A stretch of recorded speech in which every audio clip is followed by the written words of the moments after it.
Hey BookTube, it's V, and today we are jumping into the Cosmere with Elantris by Brandon Sanderson.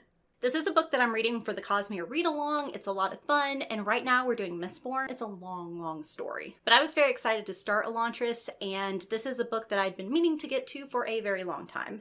Elantris used to be the grand city of the gods. They had magical powers, they lived in a cool city called Elantris that was run by magic, and everything seemed great for you. If you got chosen to be an Elantrian, it was like you had hit the jackpot in life. That is, until it wasn't. The Elantrians are now cursed. They can't use their magic, they lost their sparkle, and now any injury they get is permanent. Stub your toe for once, feel it forever.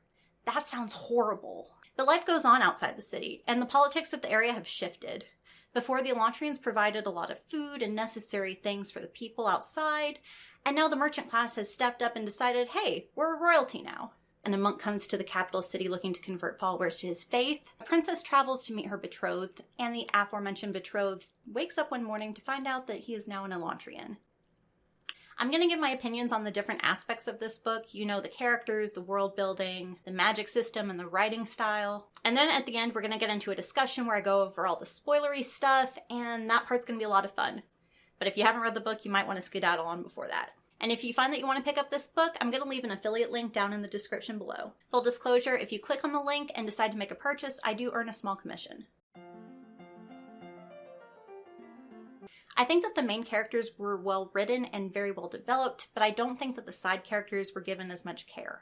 A lot of the side characters felt like they existed just to purely exist or to be in service of the main characters. And beyond their usefulness to the main characters, the side characters were just super underdeveloped. It's like the NPC in a video game that you talk to once and then he just walks around going for the entire rest of the game. He's there, but you don't really care.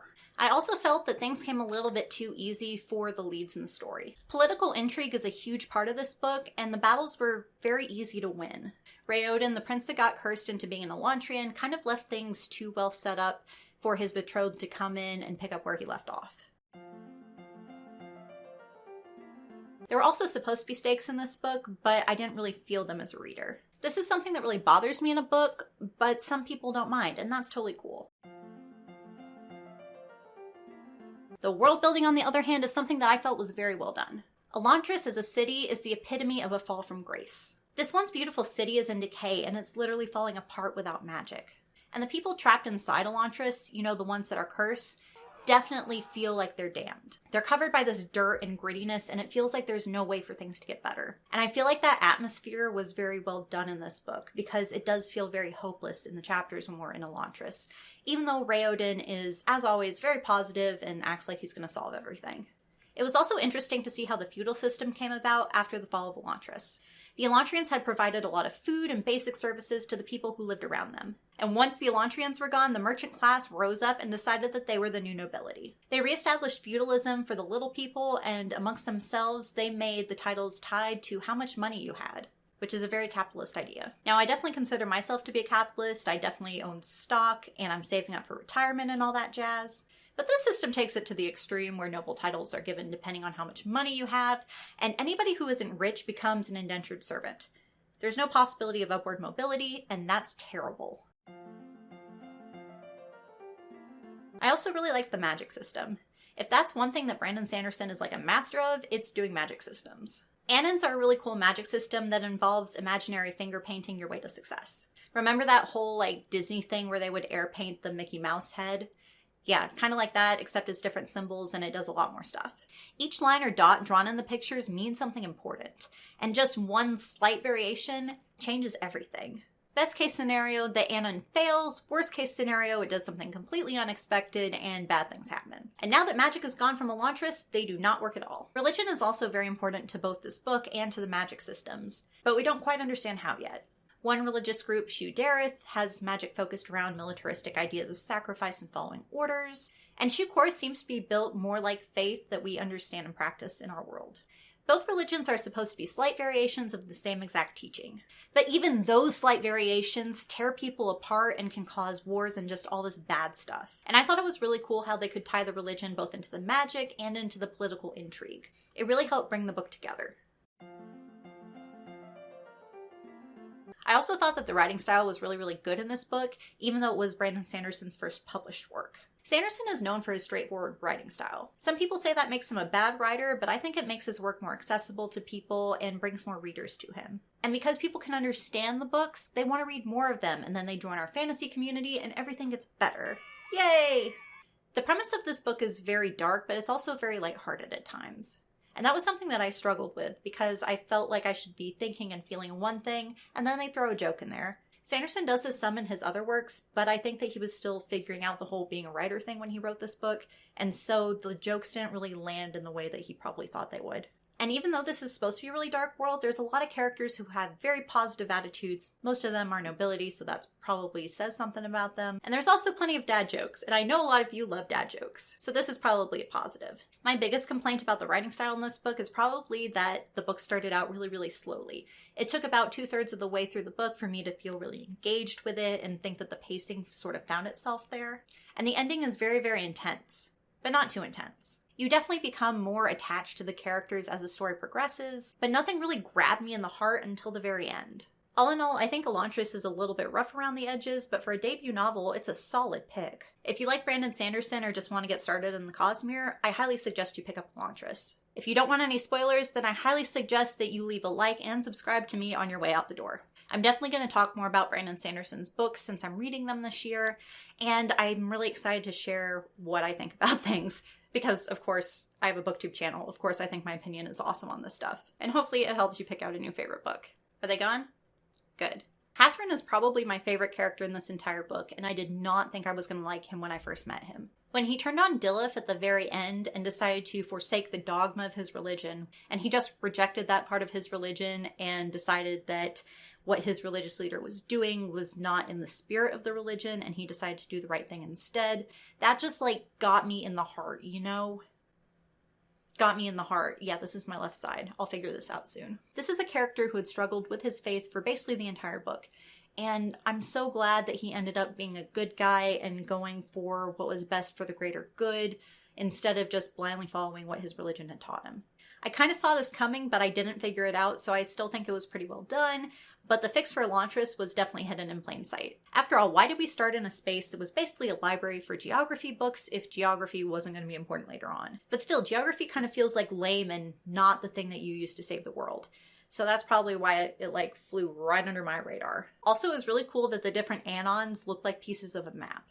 I feel like if I had taken more time, I would have noticed this, but I don't think that the whole visualization of the anons really makes sense to you as a reader unless you go to the back of the book where they show all of them in pictures. And I feel really silly about this because Brandon Sanderson made a point to talk about how there were 4 towns around Elantris and 3 of them don't have people. And because they didn't have people, I just forgot that they were important. I just thought that was flavor text for some reason. Well played, Mr. Sanderson. Well played. I'm not trying to get religious here, but I think that the idea of religion is very, very important in this book. Religious conflict is a huge part of the plot, and it makes sense that faith, sin, and forgiveness are all huge underlying themes. The Elantrians are considered gods at first, but then when they lose their magic, they're considered the damned. And Hrathen tries to use that to his advantage, but then figures out he's being a jerk about it, and in Elantris, everybody gets dirty from the dead algae stuff that grew on the city surfaces, and they never stop feeling the pain of their injuries. This is probably a metaphor for sin. Just by existing and trying to survive, you become unclean, and unless you watch every little move you make, you're going to get hurt or hurt somebody else, intentionally or not. The inability to move on from that pain can be a metaphor for a lack of grace or forgiveness, and it often drives people to become the Hoed and make their pain the focus of their existence. I kind of think that the Hoed were sort of a metaphor for people who just can't let go of things. You know, people like me who relive all the embarrassing stuff that they've ever done in their entire lives at random moments because apparently that's normal. But to a much more serious extent in this book. There were people who were seriously injured, people who should have expired, but didn't because they were Elantrian, and there's only certain ways that you can do that. And it was just terrible, and I would not want to live like that. I also thought it was kind of funny that Raoden and Hrathen basically have the same values, even though they are on opposite sides for the majority of the story. They are each men who try to organize people around a set of ideals. Hrathen explicitly wants people to convert to his religion to prevent them from having to be conquered in order to do so. He knows what terrible violence will come if he fails to convert the country in his 3-month period. And deep down, he really doesn't want anybody to get hurt. But Raoden, whose name means spirit, is a bit more subtle about it. Raoden tries to save new Elantrians from having their food stolen or getting hurt by established gang leaders, acting as a shepherd to bring people to his little group for their own good and overarching purpose of improving society. Hrathen tries to show everybody how awesome his god is, and try to inspire them to be faithful to him. While Raoden instead gives people purpose by putting them to work and inspiring a sense of community. And I think that Brandon Sanderson might have been trying to say something with these two different examples, because Raoden seemed to be a lot more successful at converting people to whatever way of thinking he was trying to convert people to. I don't know, the whole let's have faith and not die in despair thing. Hrathen tries to show people how awesome his god is and inspire them to be pious. Whereas on the other hand, Raoden puts people to work and gives them a sense of purpose and makes them want better and have a sense of community on their own. And I think that Brandon Sanderson was trying to say that maybe Raoden's approach works better than Hrathren's did. We all know that religious conflict has been the cause of wars since the beginning of humanity.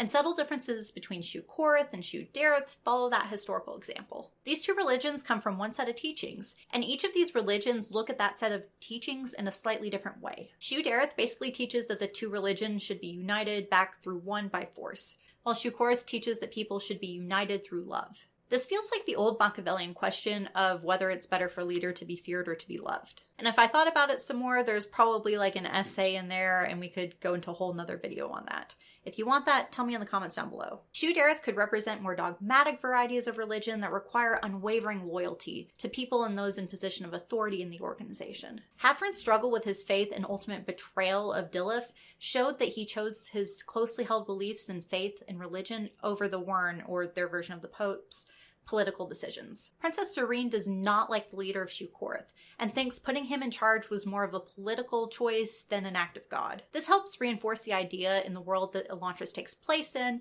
that divine beings do not have a direct hand in the day-to-day goings-on of people. The point is again reinforced by the mental gymnastics that Hrathen goes through to attribute the misfortune of Elantrians to Jadeth. Same when he fakes being an Elantrian with that potion, so that he can also fake being healed and call that a miracle. I didn't know whether I should be impressed with that idea or mad that he did it, because it totally feels like he was cheating. I'm going to go into this next part with the preface saying that I am a raging feminist who always supports uplifting other women, and I think that that mission is very important. I do think that the girl power themes in this book were a bit cliche and not very well written. Yeah, I went there. This book was written around 2005, and most of the books that I read during that time have a heavy-handed girl power message to them. It seems like everything that I read or saw after the original Disney's Mulan came out has these themes, and as a teenager, I ate this up. As an adult in a field that is 90% men and an alumna of a STEM interest sorority that focuses on empowering women in STEM careers, I still eat these themes up. And I think that they have played a crucial role in normalizing female empowerment from a young age. But as an adult reader who has extensively consumed this media, I feel like Sanderson wrote it in a very heavy-handed way, and that the oppressive patriarchy in this book exists in a very flimsy way just to show us how awesome Serene is. This ties into my thoughts on how the political maneuvering in this book was way too easy for Serene and sort of lacked depth. Whenever King Raoden tried to use her gender against her, Serene changed his course slightly, and suddenly this problem doesn't exist anymore. Even the parts where she was teaching the ladies of the court fencing seem sort of like filler. It was there to give Serene something to do and build up tropey, I'm not like other girls vibes. Much like the Lords and the Treasonous Dinner Club, the female side characters aren't really fleshed out and just seem to exist to be around Serene. Even the part during the climax in Elantris where the woman took up arms was sort of underwhelming for me. The fight didn't seem to be more than a symbolic gesture, and after them training for the entire book, I was expecting a lot more to come out of that. Now, there's supposed to be a sequel to this. I know there's the short story sequel that's not actually the sequel I'm talking about, but apparently it's something that's going to happen sometime. I really hope that this talks more about Keen, and I really want to know more about this whole, is he the rightful king of Teod, or is his brother? Is Serene actually a princess? Like, what's going on there? Is Serene supposed to be a not really princess the same way that Raoden is the son of a merchant recently elevated to noble status? Like, was that done on purpose? Is it something that's going to mean something later? I gotta know. Sanderson says he's going to write a sequel to Elantris, but we don't know when that's going to be. I think I've just gotten impatient with waiting for books to come out, since most of the series that I'm reading are pretty much complete at this point. but we'll see what happens. If you like what I do, please hit the subscribe button and join the caffeination. We'd love to have you. I post bookish videos pretty much every week. I do reviews, I do discussions. Occasionally I'll do like tags, TBRs, all that jazz. Like, share, subscribe on all your social media. I have my social medias down in the description, along with those affiliate links if you're interested. And if you think that I suck at this whole booktube thing, leave me a comment down below and I will try to suck better next time. Bye!